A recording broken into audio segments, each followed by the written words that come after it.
ma'am. Hi. Can you please rate dry fruits and nuts in pregnancy? Yes, sure. Ask away. Badam. Badam. It's good in healthy fats. I would give a 9.5 out of 10.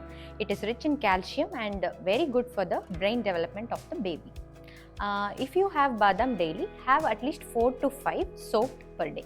Cashew or kaju?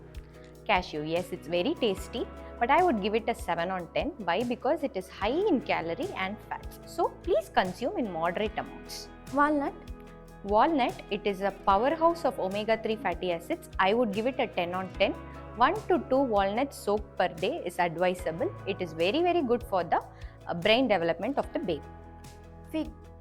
Fig is iron rich, calcium rich. I would give it around 8 on 10. You could soak it daily 1 to 2 figs per day, and it also helps in constipation during pregnancy. Dates. Dates, I would give it an 8 on 10. It is iron rich, fiber rich, but the disadvantage is it is a little sweet. So I would advise patients to eat around 1 to 2 dates per day. One more advantage is that now they say that it is also helpful during labor in the 3rd trimester. Raisins. Raisins, yes, it is also good. I would give it as 7 on 10. It is rich in iron and fiber, but it is also sweet, so please consume it in moderate amounts. Pista. Pista, I would give a 7 on 10. It is good, protein rich, mineral rich, but it is a little salty. It's better to take it in very less quantities occasionally.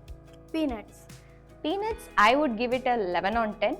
It is one another superfood in pregnancy. It contains all 20 essential amino acids, and it is rich in protein and it is less in carbs. So unless you have a peanut allergy, I would advise you to please take it right away.